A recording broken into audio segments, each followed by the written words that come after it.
Hello everyone, நான் உங்கள் தினேஷ்குமார் பேசுகிறேன். ஸோ இந்த வீடியோவில் நம்ம மோஷன்ஸ் இன் ஏ ஸ்ட்ரெயிட் லைன் அப்படின்ற ஒரு சாப்டர்ஸை பற்றி பார்க்க போகிறோம். ஸோ அதாவது ஒன் டைமென்ஷனல் மோஷன் கூட அது சொல்லலாம். அதாவது ஒரு ட்ரெயின் ஒரு ஸ்ட்ரெயிட் பாத்தில் மூவ் ஆகிட்டுக்கூடிய ஒரு ட்ரெயின், ஒரு ஸ்டோனை நீங்கள் ட்ராப் பண்ணுறீங்க உங்கள் ஹேண்ட்லேருந்து அப்படின்னா அந்த ஸ்டோன் வேர்ட்டிக்கலாக ஃபால் ஆகும் இல்லையா, ரைட்? அந்த மாதிரியான மோஷன்ஸ் எல்லாத்தையும் பற்றி அனலைஸ் பண்ணுறதுக்கான மேத்தமெட்டிக்கல் மெத்தட்ஸை நம்ம இந்த சாப்டர்ஸில் டெவலப் பண்ண போகிறோம். Before we go into it, so first ஒரு பாடி மூவ் ஆகுது ஆர் ரெஸ்ட்டில் இருக்குது அப்படின்றத எதை வச்சு சொல்ல முடியும்? ஜஸ்ட் இமேஜின் ஒரு ட்ரீ இருக்குதுன்னு வச்சுக்கோங்க. Okay, we have some tree. So இந்த ட்ரீயை ஒரு அப்சர்வ் பண்ணுறாருன்னு வச்சுக்கோங்க. இந்த அப்சர்வரோட பர்ஸ்பெக்டிவ்லேருந்து பார்க்குறப்போ இந்த ட்ரீக்கும் அப்சர்வருக்குமான ஒரு டிஸ்டன்ஸ் இருக்குது. இதை தான் நம்ம பொசிஷன் சொல்லுவோம். So the position of the tree with respect to the observer. Okay, let's imagine that இது வந்து ஒரு 10 மீட்டர்னு வச்சுக்கோங்க இந்த டிஸ்டன்ஸ். ஓகே, அண்ட் இப்போது இந்த செகண்டில் அந்த ட்ரீயோட டிஸ்டன்ஸை அப்சர்வர் மெஷர் பண்ணுறாரு, அது 10 மீட்டர் தான். அடுத்து next instant like next seconds, அதுக்கடுத்த செகண்ட் ஒவ்வொரு செகண்ட்லேயும் அந்த ட்ரீயோட பொசிஷன் அவர் மெஷர் பண்ணுறப்போ அண்ட் அவருக்கு அதே 10 மீட்டர் தான் கிடைக்குது அப்படின்னா, அதாவது அந்த ட்ரீ அதோட பொசிஷனை சேஞ்ச் பண்ணாமல் அதே பிளேஸில் தான் இருக்குது அப்படின்னா, and I can say that the tree is said to be in rest. Okay, now இதே சிச்சுவேஷனை கன்சிடர் பண்ணுங்கள். அண்ட் இன்னொரு அப்சர்வர் இருக்கார், அவர் வந்து ஒரு காரில் மூவ் ஆகிட்டு இருக்காருன்னு வச்சுக்கோங்க வித் சம் வீன்ற ஸ்பீடில். ஸோ இந்த அப்சர்வரோட பர்ஸ்பெக்டிவ்ல இந்த அப்சர்வர் வந்து அந்த ரோட்டில் இருக்கக்கூடிய இந்த ட்ரீயை பார்க்குறாரு அப்படின்னா அவருடைய பர்ஸ்பெக்டிவ்ல எனக்கு அதாவது உங்களுக்கு இந்த அனுபவம் இருந்திருக்கும்னு நினைக்கிறேன். ஒரு மூவ் ஆகிட்டக்கூடிய ட்ரெயினில் இருந்தோ ஆர் மூவ் ஆகிட்டக்கூடிய பஸ்ஸில் இருந்தோ ரோட் சைட் ட்ரீஸை பார்க்குறப்போ ட்ரீஸ் எல்லாமே பேக்வேர்ட்ஸில் மூவ் ஆகிற மாதிரியான ஒரு அப்பியரன்ஸ் உருவாகும்.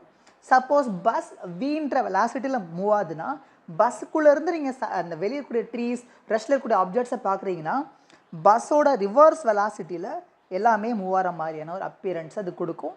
ஸோ அப்போ இந்த அப்சர்வர் பியோட பர்ஸ்பெக்டிவில் பொறுத்த வரைக்கும் எனக்கு இந்த ட்ரீ வந்து இந்த மூமெண்ட்டில் 10 மீட்டர் தூரம் தள்ளி இருக்குன்னா நெக்ஸ்ட் மூமெண்ட் 9 மீட்டர் இருக்கலாம், அதுக்கடுத்த மூமெண்ட் 8 மீட்டர் இருக்கலாம். ஸோ அதோட பொசிஷன் வந்து டைமை பொறுத்து வேரி ஆகிட்டே இருக்குது.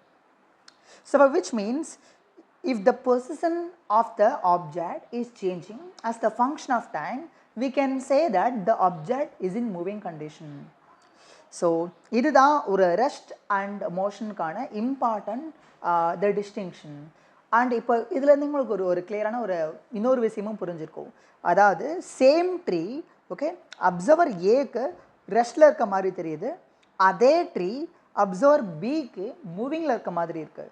ஸோ அப்போ இதில் நம்ம என்ன புரிஞ்சுக்க முடியும்னா மோஷன் அப்படின்றது ஒரு அப்சல்யூட்டான ஒரு பேராமீட்டர் கிடையாது, it's a relative parameter. So இப்போ நான் வந்து அந்த ட்ரீ மூவ் ஆகுது அப்படின்னு சொல்கிறேன்னா அண்ட் அந்த ஸ்டேட்மெண்ட் வந்து இட்ஸ் எ மீனிங்லெஸ். ஸோ நான் எந்த அப்சர்வர் அதை பார்க்குறாங்க அப்படின்ற அந்த அப்சர்வருடைய ஃப்ரேம் ஆஃப் ரெஃபரன்ஸையும் சேர்த்து நான் மென்ஷன் பண்ணால் மட்டும்தான் the motion is meaningful. For example, if I say that the tree is in rest condition, that statement is again meaningless. And because ரோட் சைடில் பிளாட்ஃபார்மில் நின்றுட்டுக்கூடிய ஒரு அப்சர்வருக்கு the tree is in rest. But அதே ட்ரீ ஒரு மூவிங் கார்லேருந்து ஒருத்தர் பார்க்குறப்போ அவருக்கு ட்ரீ பேக்வர்ட்ஸில் மூவ் ஆகிட்டு இருக்க மாதிரி தெரியுது இல்லையா, ரைட்? ஸோ அப்போ ஆப்வியஸ்லி motion அப்படின்றது it's a relative parameter. If I say like a body is moving and with respect to what it is moving, I have to mention that too, or otherwise the statement itself is completely meaningless. Okay, so நம்ம மோஷன்ஸை பற்றி study பண்ணுறதுக்கு முன்னாடி okay we will equip ourselves with some parameters. So we can start with the distance. So அப்போ distance அப்படின்னா என்ன parameters அப்படின்னு சொல்லி பார்க்கலாம். ஸோ இமேஜின் பண்ணுங்கள், ஸோ டிஸ்டன்ஸை நான் டிஃபைன் பண்ண போகிறேன். இது பாயிண்ட் ஏன்னு வச்சுக்கோங்க, இது பாயிண்ட் பின்னு வச்சுக்கோங்க. It can be your home and it can be your school. Okay, so let's imagine உங்கள் ஹோம்லேருந்து ஸ்கூலுக்கு 2 பாத் இருக்குதுன்னு வச்சுக்கோங்க. இது ஒரு பாத். ஓகே, இந்த பாத் ஏன்னு வச்சுக்கோங்க, பாத் ஏ ஆர் பாத் 1 கூட வச்சுக்கோங்க, நோ இஷ்யூஸ். அண்ட் இன்னொரு பாத் இருக்குது, இந்த பாத் வந்து அந்த பாத் 1 விட பாத் 2 வந்து சம்வாட் லாங்கர் பாத்னு இமேஜின் பண்ணிக்கோங்க. லைக் சுற்றி போகுதுன்னு வச்சுக்கோங்க. It's a path 2. Okay, so now imagine it's a path 2.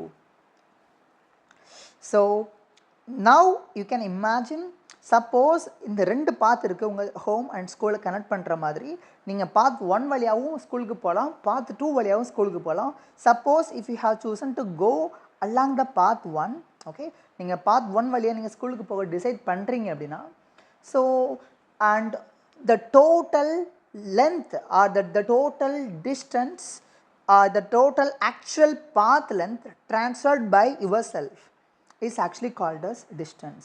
அப்போ A to B போகிறீங்க and you are just going from A to B through the path 1. இப்போ path 1 வழியாக நீங்கள் எப்படி ஸ்கூலுக்கு போய் சேர்றீங்க. அப்போ the total path length transfers by yourself is actually called as distance. அப்போ டிஸ்டன்ஸ் அப்படின்றது it's obviously scalar quantity.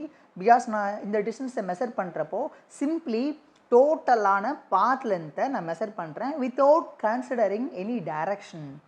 So suppose நீங்கள் A to Bக்கு பாத் 1 சூஸ் பண்ணுறதுக்கு பதிலாக பாத் 2 சூஸ் பண்ணியிருந்தீங்கன்னா obviously the path length is going to be a more, right? Because இந்த path length வந்து பார்த்தீங்கன்னா ஸ்கேலை வச்சு நீங்கள் வளைச்சி மெஷர் பண்ணுறீங்கன்னா இந்த பாத் லென்த் வந்து இட் வில் பி சம்வாட் மோர். இது வந்து ஒரு ஃபார் எக்ஸாம்பிள் ஐம் சேயிங் இது வந்து ஒரு 100 மீட்டர் வருது அப்படின்னா it can be a 500 metre.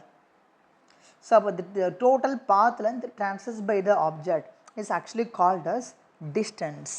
So இந்த டிஸ்டன்ஸுன்றது அப்போ நீங்கள் எந்த பாத்தை சூஸ் பண்ணுறீங்கன்றதை that will decide the magnitude of the distance. Okay, so also நமக்கு டிஸ்டன்ஸுன்றது it's a scalar quantity because while measuring the distance I have not considered the direction. I simply measured the total path length in whatever the possible way. அந்த road எவ்வளோ கவுடாக வளைஞ்சு நெளிஞ்சிருந்தாலும் and ஸ்கேலை வச்சு நான் வளைச்சி நெளிச்சு நான் மெஷர் பண்ணி டோட்டலாக ஒரு லென்த் கிடைக்கும் இல்லையா, ரைட்? அந்த லென்த்தை தான் நான் டிஸ்டன்ஸ்னு சொல்லிட்டு சொல்ல முடியும். But displacement is entirely different. So displacement அதுக்கான மீனிங் என்னென்னு வந்து பாருங்கள். ஸோ அப்போ இந்த கேஸ் நம்மளுடைய ஸ்டார்டிங் பொசிஷன்ஸ் A தான், end positions B. Suppose the shortest distance between the initial position and final position, அதாவது initial positionன்றது A, final positionன்றது B. So இது ரெண்டு பொசிஷனையும் if you imaginally connect through a line, okay, if you imaginally connect through a line, the length of the line is actually called as displacement. அப்போ இந்த லைனை தான் நம்ம என்னன்னு சொல்லலாம், டிஸ்பிளேஸ்மெண்ட்னு சொல்லலாம். ஸோ அப்போ displacement is entirely different. So டிஸ்டன்ஸ்ன்றது the total path length transfers by the objects. But whereas the displacement is the shortest distance between the initial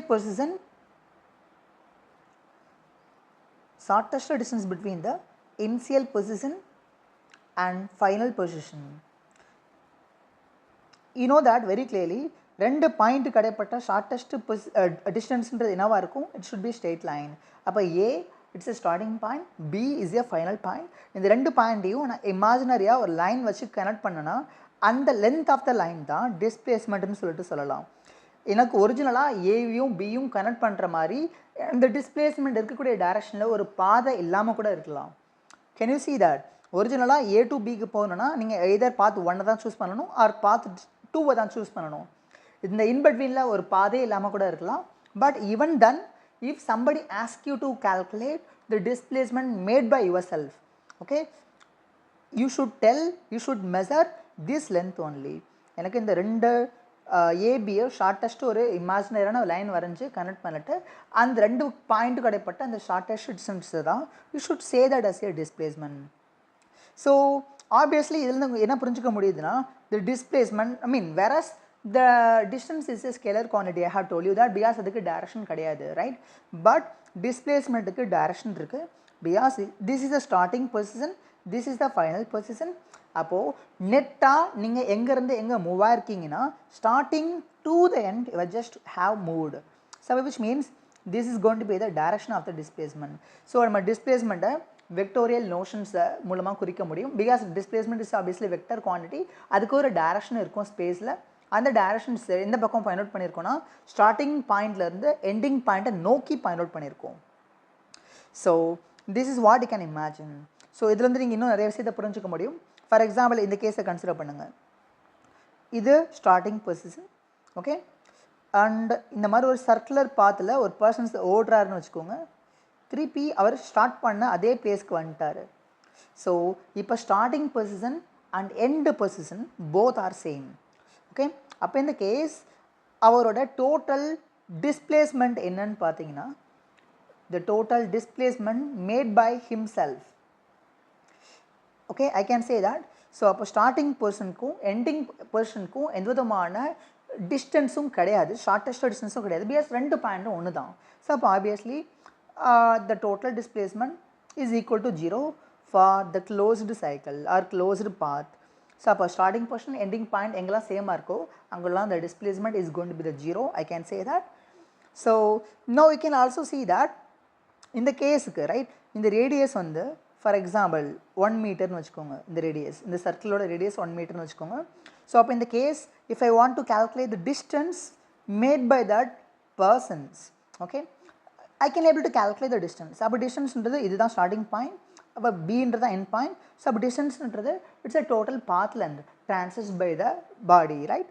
அப்போ இந்த கேஸ் ஏலேருந்து நான் ஸ்கேலை வச்சு மெஷர் பண்ணணும். இந்த லென்த்தை நான் மெஷர் பண்ணேன்னா ஏதோ ஒரு லென்த் எனக்கு கிடைக்கும் இல்லையா, ரைட். அந்த லென்த்து தான் I can call this a total distance transverse by the body. So அப்போ இந்த ரேடியஸ் 1 மீட்டர்னா and circumference of the circle which is equal to the 2 pi r equal to 1 meter. So I can say that 2 pi meter. So which is equal to the distance. So I hope that you can able to understand these concepts very clearly, right. So இப்போ நம்ம displacement distance இது ரெண்டுக்குமான important டிஃப்ரென்சஸை very கிளியராக define பண்ணியாச்சு. Now we can go on to define the average speed and average velocity as well. So first we can start with the average speed.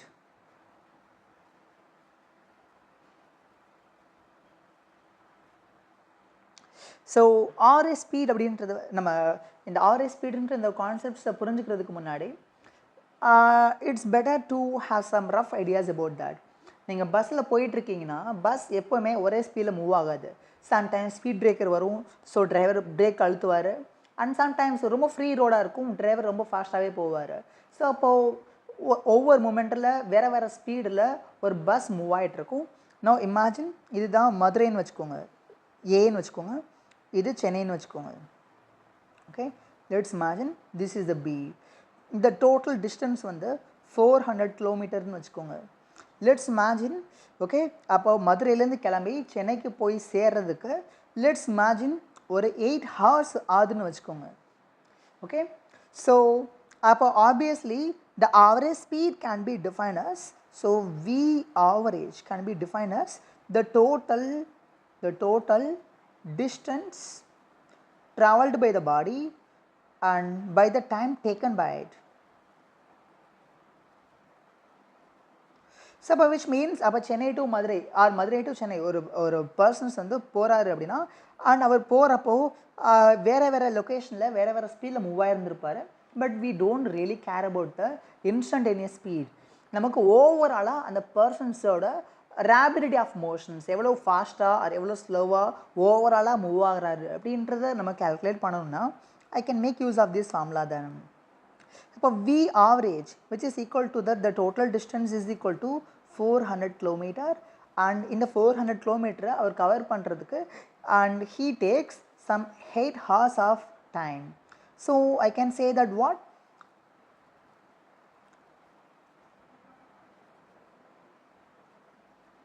so I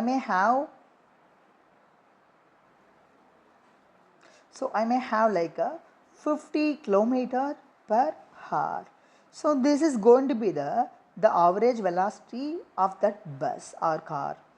So which means our இந்த average velocity meaning என்னன்னா அவர் இதே 50 km per hourல மாறாமல் அப்படியே போயிருக்காருன்னு அர்த்தம் கிடையாது.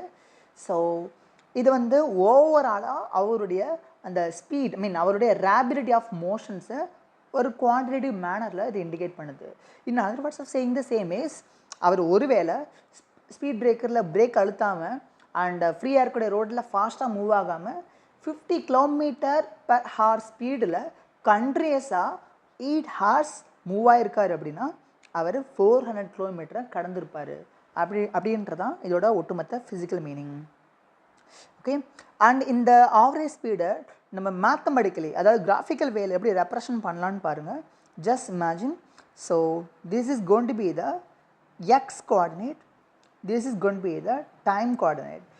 Usually நம்ம மேத்தமெட்டிக்ஸில் வந்து நம்ம எக்ஸ் ஆக்சிஸ்ன்னு சொல்லி இது நம்ம படிச்சிருப்போம். கரெக்ட். இது எக்ஸ் ஆக்சிஸ்ன்னு சொல்லி படிச்சிருப்போம், இதை ஒய் ஆக்சிஸ்ன்னு சொல்லி படிச்சிருப்போம். ஸோ அண்ட் பட் நீங்கள் இந்த கேஸ் எக்ஸ் ஆக்சிஸோட பிளேஸில் நம்ம டைம் கன்சிடர் பண்ணுறோம் அண்ட் ஒய் ஆக்சிஸோட பிளேஸில் டிஸ்பிளேஸ்மெண்ட் ஆர் டிஸ்டன்ஸை கன்சிடர் பண்ண போகிறோம்.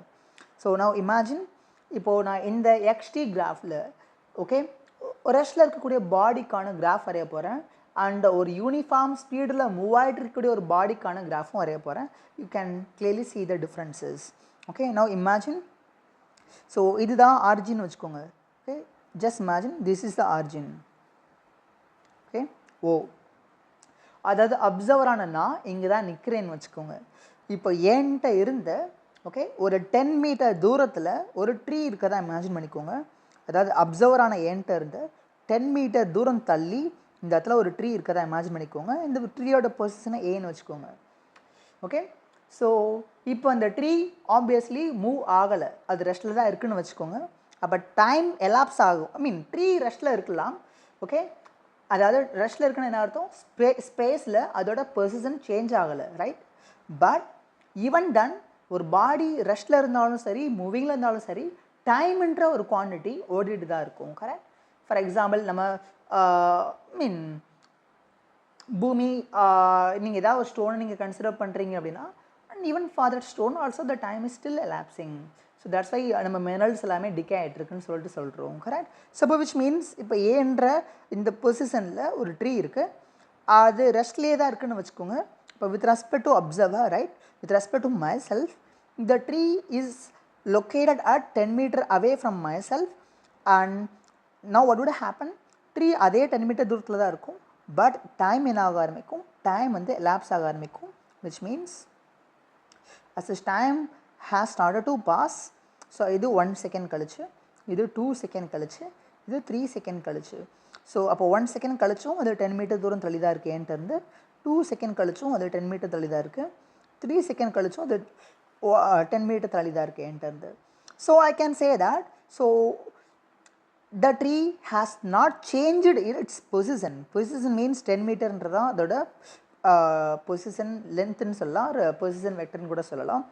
ஸோ அப்போ அதோட பொசிஷன் வந்து அது சேஞ்ச் பண்ணிக்கிறவே இல்லை as the time is elapsing. So I can say that the tree is in rest condition. So its average velocity is equal to 0 then. So அப்போ average velocity நம்ம எப்படி டிஃபைன் பண்ணுறோம் இங்கே அப்படின்னு வந்து பார்த்தீங்கன்னா you can very clearly see that X T கிராஃபில் okay உங்களுக்கு அந்த மோஷன்ஸை நீங்கள் கிராஃபிக்கல் வேல ரெப்ரசன்ட் பண்ண பின்னாடி கிடைக்கக்கூடிய லைனோட ஸ்லோப் கண்டுபிடிங்க, ஒரு லைனோட ஸ்லோப் கண்டுபிடிங்க. ஸோ இந்த ஸ்லோப்போட வேல்யூ தான் I can say that it's average velocity or average speed. So அப்போ ஸ்லோப் அப்படின்றது என்னன்றதுக்கான உங்களுக்கு ஃபிசிக்கல் மீனிங் ஆல்ரெடி தெரிஞ்சிருக்குன்னு நினைக்கிறேன், ஸ்கூலில் நீங்கள் படிச்சிருப்பீங்க. ஒரு லைன் இருக்குன்னா இப்போ இந்த மாதிரி இருக்குன்னு வச்சுக்கோங்க. ஓகே இது எக்ஸ்ன்னு வச்சுக்கோங்க, இது ஒய்ன்னு வச்சுக்கோங்க. ஓகே இந்த மாதிரி ஒரு லைன் இருக்குது. ஸோ இந்த லைனை பொறுத்த வரைக்கும் இது ஒரு லைன், இது லைன் ஏன்னு வச்சுக்கோங்க, இன்னொரு லைன் இது லைன் பின்னு வச்சுக்கோங்க. இந்த 2 லைனையும் கன்சிடர் பண்ணுங்கள். ஸோ ஃபார் எக்ஸாம்பிள் இது 0 ஓகே இது எக்ஸ்ன்னு வச்சுக்கோங்க. இந்த எக்ஸ் கிவன் எக்ஸ் வேல்யூக்கு இந்த லைன் ஏல வந்து பார்த்தீங்கன்னா ஒய் ப்ரொடியூஸ் பண்ணுது, ஒய்ன்ற வேல்யூவை ப்ரொடியூஸ் பண்ணுது. So I can say that this is going to be the rise. Okay this is going to be the rise and for the given range. So அப்போ ஸ்லோப்புன்றது நம்ம எப்படி டிஃபைன் பண்ணுவோன்னா slope is equal to rise over the range. அப்போது for the given range rise value ரொம்ப அதிகமாக இருக்குன்னா slope a given line is said to be more steeper, ரொம்ப செங்குத்தாக இருக்குன்னு அர்த்தம், பர்பெண்டிகுலராக அர்த்தம். அப்போ ஸ்லோப் அதிகமாக இருக்குன்னா slope measure the steepness of the line. So அப்போது ஸ்லோப் வேல்யூ அதிகமாக இருக்குன்னா அந்த லைன் வந்து ரொம்ப ஸ்டீப்பராக இருக்குன்னு அர்த்தம். ஸோ அப்போ இந்த லைன் ஏவை கன்சிடர் பண்ணுங்கள் for the given X value and it is having some certain Y value. I can say that it's a Y by X. So for the given x value it may have some certain y value. அப்போ y ஓட value somewhat ஏதோ மாடரேட்டாக இருக்குன்னு வச்சுக்கோங்க. அப்போது that line A is said to have some certain slope. Now compare that slope with the slope of the line B. இப்போ line பியை consider பண்ணுங்கள், அதே எக்ஸ் வேல்யூக்கு ரைட், அதே ரேஞ்ச் வேல்யூக்கு லைன் பியோட ரைஸ் வேல்யூ என்னன்னு பாருங்கள். This is the rise value. You can very clearly see that, right? So for the same x value, the rise of the line B is going to be more. Y dash வந்து is greater than y. It is so obvious, right? So which means the steepness of the line B, okay, the steepness of the line B is more than line A, sorry. So this is what you can imagine. I hope that you can able to understand the meaning of the slope. Slope means அந்த லைனோட ஸ்டீப்னஸ், செங்குத்தை measure பண்ணுறோம். அது எவ்வளோ தூரம் பர்பண்டிகுலராக இருக்குது, ரொம்ப பயங்கர இதாக இருக்குது, ஸ்டீப்பராக இருக்குது அப்படின்ற அந்த ஸ்டீப்னஸை மெஷர் பண்ணக்கூடிய ஒன் ஆஃப் த மேத்தமெட்டிக்கல் வே தான் ஸ்லோப்புன்னு சொல்லுவோம். Slope means rice over the range. So இப்போ இங்கே ரைஸுன்றது எக்ஸோட வேல்யூவை, ஜீரோவாக இருந்த எக்ஸோட வேல்யூவை எக்ஸாக கூட்டுறப்போ ஜீரோவாக இருந்த ஒய்யோட வேல்யூ ஒய்யாக கூடியிருக்கு. அப்போது the rise over the range, that ratio is actually called a slope. So now apply the same over here. அப்போ இந்த லைனை எடுத்துக்கோங்க, இந்த நம்ம ட்ரீ, ரோட் சைடில் இருக்கக்கூடிய ட்ரீ, ரெஸ்ட்டில் இருக்கக்கூடிய ட்ரீக்கான அதோட மோஷன்ஸ்க்கான கிராஃப் தான் இங்கே வரைஞ்சிருக்கும். ஸோ அப்போ இந்த லைனோட ஸ்லோப் என்னன்னு பாருங்கள். ஆப்வியஸ்லி அண்ட் எக்ஸோட வேல்யூ சேஞ்ச் ஆனாலும், okay, you can see that very clearly, எக்ஸோட வேல்யூ சேஞ்ச் ஆனாலும், which means we have the range, but we don't have any rise இல்லை, ரைஸோட value 0. So automatically if the rise value is 0, mean அப்போ slope of that line is equal to what? Slope of the line is equal to rise over the range. So நமக்கு range இருந்தாலும் rise is 0 in that case. So automatically what you got the V average as 0.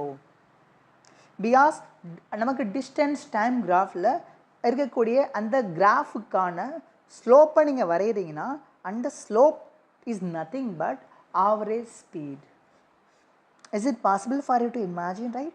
அப்போது அந்த ரேபிலிட்டி of மோஷன்ஸை நீங்கள் புரிஞ்சுக்கணுன்னா அது அந்த XT கிராஃபில் அந்த நீங்கள் ஒரு கிராஃப் வரைஞ்ச பின்னாடி அந்த கிராஃபுக்கு if you try to find out the slope and the slope value is more, you can say that the rapidity of motion is very high, which mean the speed is very ஹைன்னு கூட சொல்லலாம்.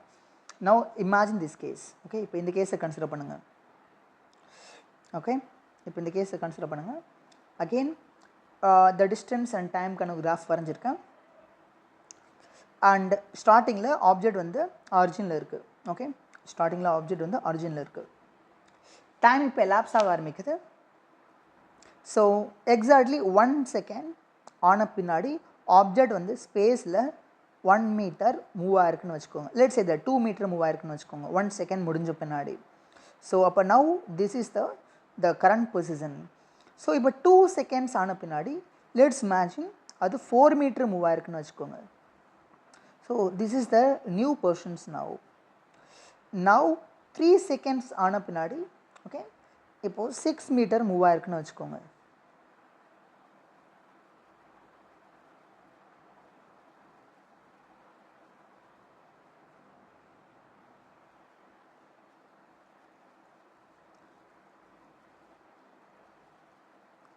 Okay, so அதாவது 1 செகண்டோட எண்டில் object இங்கேருந்து ஆரிஜினில் இருந்த அந்த object வந்து 2 metre ஸ்பேஸில் மூவ் ஆயிருக்கு.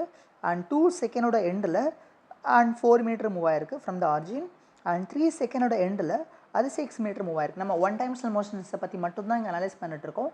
நான் அதனால தான் அதாவது நீங்கள் இந்த 1 டைமென்ஷனல் மோஷன் அனாலஜி எதுக்கெலாம் பெஸ்ட்டாக யூஸ் ஆகும்னு பார்த்தீங்கன்னா, ஸ்ட்ரெயிட் லைனில் மூவ் ஆகிட்டக்கூடிய ட்ரெயின் ஆர் ஒரு பாலை ஓட்டிக்கெலாம் நம்ம ட்ராப் பண்ணுறோன்னா அந்த ஃபாலிங் மோஷன்ஸ் இதை பற்றி எல்லாமே அனலைஸ் பண்ணுறதுக்கு நமக்கு எக்ஸ் கோஆர்டினேட் மட்டுமே போதும். பிகாஸ் அது மட்டும் தான் வேரி ஆக போகுது, ஏதோ ஒரு கோஆர்டினேட் மட்டும் தான் வேரி ஆக போகுது. ஸ்பேஸில் ஒரு பாயிண்ட் இருக்குன்னா அந்த பாயிண்ட்டை நம்ம மென்ஷன் பண்ணுறதுக்கு நமக்கு 3 கோஆர்டினேட் தேவைப்படும். கரெக்ட், எக்ஸ் ஒய் இஜெட்னு சொல்லிட்டு சொல்லுவோம். அவுட் ஆஃப் திஸ் 3 கோஆர்டினேட் இப்போ நான் என்னோட சீலிங்கில் ஒரு ஃபேன் இருக்குது, இந்த ஃபேனோட பொசிஷனை நான் மென்ஷன் பண்ணணும்னா I need the 3 coordinates. Like அது எவ்வளோ எக்ஸ் தூரத்தில் இருக்குது, எவ்வளோ ஒய் தூரத்தில் இருக்குது, எவ்வளோ இஜெட் தூரத்தில் இருக்குன்றத 3யுமே நான் சொல்லிட்டேன்னா ஃபேனோட position with respect to some origin I can save. But now imagine இப்போ ஒரு பாடி வந்து ஒரு டைரக்ஷன் அதாவது 1 டைமென்ஷனில் மட்டும் தான் மூவ் ஆகிட்டு இருக்கு, ஒரு ஸ்ட்ரெயிட் பாத்தில் மூவ் ஆகிட்டு இருக்குன்னா I can choose to call that direction as X So obviously one dimension motions பற்றி analyze பண்ணுறதுக்கு all we need is only one coordinate because the other coordinate is going to be the constant anyhow. So that's why நான் xt graph னு வரைகிறேன். Instead of drawing xyzt graph னு வரையாம xt graph மட்டும் வரைகிறேன் because other coordinates like y and z are going to be the constant in that case. So இப்போ இது எல்லாத்தையும் நான் இமேஜினாக ஜாயின் பண்ணிட்டேன்னு வச்சுக்கோங்க, right? What would happen? I may have some certain line. Is it possible for you to imagine, right? I may have some certain line. So இப்போ இந்த லைனை consider பண்ணுங்க. Definitely நம்ம ப்ரீவியஸ் டெஃபினிஷன்ஸ் என்ன சொல்லியிருந்தோம், xt கிராஃபில் இருக்கக்கூடிய அந்த கிராஃபோட ஸ்லோப்பு தான் நமக்கு ஆவரேஜ் வெலாசிட்டி ஆர் ஆவரேஜ் ஸ்பீடுன்னு சொல்லி டிஃபைன் பண்ணியிருந்தோம், கரெக்டாக, right? Now apply the same logic over here. அப்போ இந்த xt கிராஃபில் இந்த லைனுக்கான ஸ்லோப்பை நம்ம கண்டுபிடிக்க ட்ரை பண்ணுவோம். Let me try to find out the slope of this line. So அப்போ இந்த லைனோட ஸ்லோப்பை நான் கண்டுபிடிக்கணும்னா and you know the formula for slope, right? Slope is equal to rise over the range. So அப்போ automatically rise over the range na நமக்கு range வந்து 1 second கூடுறப்போ rise வந்து 2 meter கூடுது, correct? Is it possible for you to imagine?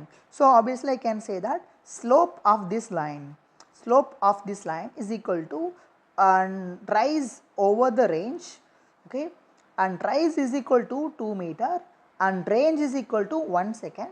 I may have what? 2 meter by second, which is nothing but average speed or average velocity based on whether this x is distance or displacement, that will decide. Suppose இந்த x ன்றது டிஸ்டன்ஸ்க்கான கிராஃப்னா, okay, நமக்கு இங்கே கிடைக்கக்கூடியது speed, average speed கிடைக்கும். Suppose இங்கே எக்ஸ்ன்றது டிஸ்பிளேஸ்மெண்ட்டுக்கான கிராஃப்னா இங்கே கிடைக்கக்கூடியது average velocity கிடைக்கும். So this is what you can imagine and you can easily see that, right? இப்போ நாங்கள் வரைஞ்சிருக்கக்கூடிய கிராஃபை பாருங்கள், நீங்கள் இதை உத்து பார்த்தீங்கன்னா இன்னொரு விஷயத்தை புரிஞ்சுக்க முடியும். இந்த கேஸை பொறுத்த வரைக்கும், ஓகே, இந்த ஆப்ஜெக்ட்ஸ் வந்து ஈக்குவலான டைம் இன்டர்வலில் ஈக்குவலான டிஸ்டன்ஸ் ட்ராவல் ஆகுது. அதாவது ஃபஸ்ட்டு 1 செகண்ட்ஸில் 2 மீட்டர் ட்ராவல் ஆகிருக்கு அண்ட் நெக்ஸ்ட்டு 1 செகண்ட்ஸ்லேயும், ஓகே, 2 மீட்டர் ட்ராவல் ஆகிருக்கு அண்ட் அதுக்கடுத்து நெக்ஸ்ட்டு 1 செகண்ட்ஸ்லேயும் 2 மீட்டர் ட்ராவல் ஆகிருக்கு. So if the object is moving in such a manner, if the object is traveling or if the object is making the equal distances in equal time interval, then I can say that kind of motion as a uniform speed motion. Uniform speed motion means if the object covers, okay, if the object covers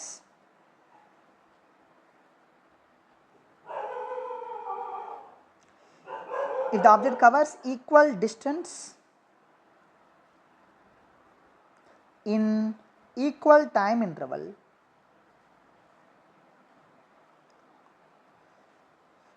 okay, I can call that kind of motion as a uniform speed motion. So generally நம்ம uniform motion சொல்லுவோம் அதை. So அப்போ இந்த case நீங்கள் அந்த லைனுக்கு, ஒரு லைனை பொறுத்த வரைக்கும் ஒரு லைனுக்கு ஒரு அது ஸ்லோப்டு லைனாக இருக்குன்னா அதுக்கு சிங்கிள் ஸ்லோப்பு தான் இருக்க முடியும், கரெக்ட்? ஸோ அப்போ அந்த லைனுக்கு நான் ஸ்லோப் நான் இங்கே கண்டுபிடிச்சாலும் சரி ஆர் எனி ஸ்மாலர் டைம் இன்டர்வலுக்கு நான் ரொம்ப இன்ஃபினிட்ஸ்மெலி ஸ்மாலர் டைம் இன்டர்வல் எடுத்துகிட்டு அந்த டைம் இன்டர்வலில் நான் ஸ்லோப் கண்டுபிடிக்க ட்ரை பண்ணாலும் I'm going to get the same slope only. So அப்போது இதோட மீனிங் என்னென்னா, ஸோ யூனிஃபார்ம் ஸ்பீட் மோஷன்ஸை பொறுத்த வரைக்கும் speed is not going to change as the function of time. அதாவது ஒரு காரில் நீங்கள் ஒரு 40 km/h ஸ்பீடிலே கண்டினியூஸாக போகிறீங்க, கொஞ்சம் கூட ஸ்பீட் கூடாமல் குறையாமல் அப்படியே 40 km/h ஸ்பீட்லேயே நீங்கள் போயிட்டே இருக்கீங்கன்னா தென் இந்த 1 hour முடிஞ்சோடனே அதோட எண்டில் அண்ட் கார் வந்து 40 km கடந்திருக்கும் அண்ட் அனதர் 1 hour ஆன பின்னாடி அனதர் 40 km கடந்திருக்கும். ஸோ அப்போ ஈக்குவல் டைம் இன்டர்வல் முடிய ஈக்குவலான distance also the car might travel. So அப்போ இந்த மாதிரியான மோஷன்ஸ் தான் யூனிஃபார்ம் ஸ்பீட் மோஷன்ஸ்னு சொல்லிட்டு சொல்லுவோம். So is it possible for to imagine, right? So அப்போ யூனிஃபார்ம் ஸ்பீட் மோஷன்ஸை பொறுத்த வரைக்கும் அண்ட் நீங்கள் even infinitesimally smaller time interval, infinitesimally means very smaller time interval நீங்கள் எடுத்துக்கிட்டிங்கன்னா கூட அந்த ஸ்மாலர் டைம் இன்டர்வலில் நீங்கள் அந்த லைனுக்கு ஸ்லோப் வரைய ட்ரை பண்ணிங்கனாலும் still it's going to have the same slope only. So is it possible for to imagine, right? So literally நமக்கு ஸ்லோப்க்கான டெஃபினேஷன்ஸ் இன்னொன்று கூட சொல்லலாம். The slope can also be set as slope of this line is equal to m equal to tan thetaன்னு கூட சொல்லலாம். tan theta equal to rise over the range. yes, இந்த ட்ரையாங்கிளை கன்சிடர் பண்ணிக்கோங்க. இதுதான் opposite side, right? This is the opposite side. okay, this is the adjacent side. So our tan theta is equal to opposite side by adjacent side, which is equal to slope, rise over the range. So அப்போ இந்த angle theta it's going to be the same, right? அப்போ நீங்கள் time interval எவ்வளோ சின்னதான ஒரு time interval எடுத்தால் கூட the theta is going to be the same only, right? So automatically I can say that instantaneous speed and average speed is going to be the same and for the uniform speed motion. Okay. So இப்போ average speed அதுக்கான definitions பார்த்துட்டோம். Now we can also start to discuss the definitions of average velocity also. So இந்த average velocity என்ற concepts புரிஞ்சுக்கிறதுக்கு முன்னாடி first it's better we can understand the difference between the distance and displacement one more time. இப்போ இதுதான் origin வச்சுக்கோங்க. Okay, ஆரிஜின்ல இருந்து நான் ஒரு 10 மீட்டர் பாசிட்டிவ் எக்ஸ் டைரக்ஷனில் மூவ் ஆகுறேன்னு வச்சுக்கோங்க. It's 10 metre of distance and 10 மீட்டரை கடந்த பின்னாடி டக்குன்னு ஒரு ரிவர்ஸில் திரும்பி ஓகே மறுபடியும் ரிவர்ஸ் டைரக்ஷனில் ஒரு 20 மீட்டர்ஸ் இப்படி நடக்கிறேன்னு வச்சுக்கோங்க. ஒரு 20 மீட்டர் இப்படி நடந்திருக்கேன். So this is going to be my final position then. So this is my starting position and this is my ending position. So now if I ask you to calculate the total distance, okay, the total distance covered by myself, okay, you should simply add the total path length. அப்போ forward senseல அதாவது x directionல முதல்ல எவ்வளோ move ஆன 10 metre move ஆன, reverse directionல எவ்வளோ தூரம் move ஆன 20 metre move ஆன. So but the total distance is equal to 30 meter, I can say that. But இதே கேஸுக்கு if I want to calculate the total displacement it's entirely different. So அப்போ imagine பண்ணுங்கள், இதே கேஸுக்கு நான் டிஸ்பிளேஸ்மெண்ட்டை கேல்குலேட் பண்ண ட்ரை பண்ணுறேன்னா டிஸ்பிளேஸ்மெண்ட் என்ன வரும்னு பாருங்கள். ஸோ அப்போ இதுதான் ஸ்டார்டிங் பாயிண்ட், ஓகே, இதுதான் end point. So and from our previous discussions and by this time you may have some ideas about the displacement, right? I had to connect the starting point to the end point through an imaginary line. The length of the line is equal to the displacement. So the direction of the line will be pointed from starting point to the end point. So அப்போ இதுதான் displacement, right? So அப்போ இந்த displacementோட lengthன்னு பார்த்தீங்கன்னா and it's literally equal to what?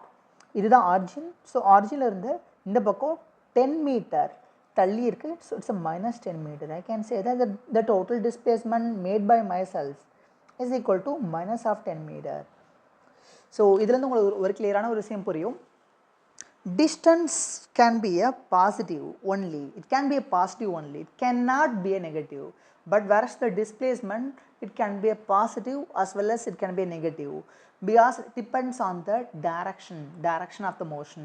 அப்போ ஆரிஜின்ல இருந்து positive x டைரக்ஷனில் ஒருத்தர் move ஆயிருக்காரு நெட்டா அப்படின்னு பார்த்தீங்கன்னா net displacement is going to be the positive. ஆரிஜின்ல இருந்து நெகட்டிவ் எக்ஸ் டைரக்ஷனில் ஒருத்தவர் நெட்டாக மூவ் ஆயிருக்காருன்னா அவருடைய displacement is going to be negative தான். ஸோ அப்போ நம்ம displacement time graph if you try to represent it's going to looks like this. Imagine it's a x என்றது in that case it's not a distance, it's a displacement. Remember it, it's not a distance, it's a displacement. So displacement and x axis என்றது time. I have told you that நமக்கு distance மட்டும்தான் எப்பவுமே பாசிட்டிவாக இருக்கும். But displacement it can be a positive as well as it can be a negative. So அப்போ displacement time graph வரைகிறப்போ I should also draw this minus x graph also because the x value can be positive as well as it can be negative. Now imagine this case. அப்போ ஆரிஜினில் இருந்து ஒரு person start பண்ணுறாரு மோஷன்ஸை and let's imagine that this is the 1 second. 1 செகண்டோட எண்டில் ஒரு 1 metre move ஆயிருக்காருன்னு வச்சுக்கோங்க. Okay, so அப்போ this is his position now, it's a 1 meter. 2 செகண்டோட எண்டில் ஓகே 2 செகண்டோட எண்டில் 2 மீட்டர் மூவ் ஆயிருக்காருன்னு வச்சுக்கோங்க. ஸோ இப்படி மூவ் ஆகிட்டு இருந்த இந்த பர்சன்ஸ் என்ன பண்ணிட்டாருன்னா சடனாக ஸ்டாப் பண்ணிட்டு இப்போ ஒரு டைரக்ஷனை சேஞ்ச் பண்ணிட்டாரு. இப்போ ரிவர்ஸில் அதாவது ஆரிஜினை நோக்கி நடக்க ஆரம்பிச்சார். அதாவது இப்படி நடந்துகிட்டு இருந்த ஹியூமன் திருப்பி பேக் அடிச்சுட்டு ரிவர்ஸ் நடந்து வராரு. ஓகே, ஸோ அப்படி ரிவர்ஸ் நடந்து வராருன்னு வச்சுக்கோங்களேன். Right, what would happen then? And already displacement with respect to the origin, it will keep on reduces, right? At the end of the third second, now imagine reverse la varappo konjam fast away vararnu vechukonga. So at the end of the third second, and he has reached the origin now. So marudiyum origin ke vantaru, start panna position ke vantaru. And at the end of the fourth second, okay, now imagine, so let's imagine he has moved minus of 2 meter. At the end of the fourth second, he has moved minus of 2 meter. So this is going to be his final position. So now the question for you is to calculate the total displacement, okay, the total displacement made by that man. You know that this is the end point, this is the starting point. அப்போ starting பாயிண்ட்டுக்கும் end point கிடைப்பட்ட இந்த separation gap என்ன? It's simply 2 meter gap only, right? So I have to connect the starting point and end point through a line. The length of the line is going to be a 2 meter and it's pointed in the negative x direction, so I can say that it's a minus of 2 meter. So the total displacement made by that man is equal to minus of 2 meter. Appo average velocity, okay, average velocity of that man can also be defined in the following way. Average velocity is equal to the total displacement, okay, the total displacement made by that man by the total time taken. So அப்போ இந்த man வந்து முன்னாடி ஃபார்வர்டில் move ஆகிறாரு, அடுத்து second முடிஞ்ச பின்னாடி பேக்வர்ட்ஸில் move ஆக ஆரம்பிக்கிறாரு, ஃபைனலாக ஃபோர்த்து செகண்டோட எண்டில் -2 மீட்டர் ரிவர்ஸில் மூவ் ஆகிட்டு அங்கே நின்ட்டார். ஸோ அப்போ average velocity is equal to the total displacement. The total displacement என்ன? This is starting point, this is the end point. So அப்போ ரெண்டு கடைப்பட்ட ஷார்ட்டஸ்ட் டிஸ்டன்ஸ் என்ன? -2 மீட்டர். அண்ட் இதுக்கு எவ்வளோ டைம் எடுத்துக்கிட்டாரு? 4 செகண்ட் எடுத்துக்கிட்டாரு. I can say that. So அப்போ average velocity is equal to minus of 0.5 meter per second. So I can say that it's an average velocity. You know that velocity is a vector quantity, it is having the direction in space. Okay, so அப்போ இந்த மைனஸ்ன்றது நெட்டாக அவர் வந்து அவருடைய velocity இந்த minus X டைரக்ஷனில் point out பண்ணியிருக்குன்றது தான் that negative simple is indicating. Okay, so and இந்த case நான் இப்போ இதில் ஒரு சிம்பிளிஃபைடு கேஸை கன்சிடர் பண்ணுங்கள். ஓகே, ஸோ இப்போ இதில் ஒரு ரொம்ப சிம்பிளிஃபைடு கேஸை கன்சிடர் பண்ணுங்கள். So again it's X, it's a displacement, okay, and it's a time. Okay, இப்போது origin time t equal to 0 இருக்கிறப்போ பர்சன்ஸ் ஆர்ஜின்லேருந்து ஸ்டார்ட் பண்ணுறாருன்னு வச்சுக்கோங்க. அவரோட மோஷன்ஸை 1 செகண்டோட எண்டில் 1 மீட்டர் மூவ் ஆகிருக்காரு, 2 செகண்டோட எண்டில் 2 மீட்டர் மூவ் ஆகிருக்காரு. ஓகே,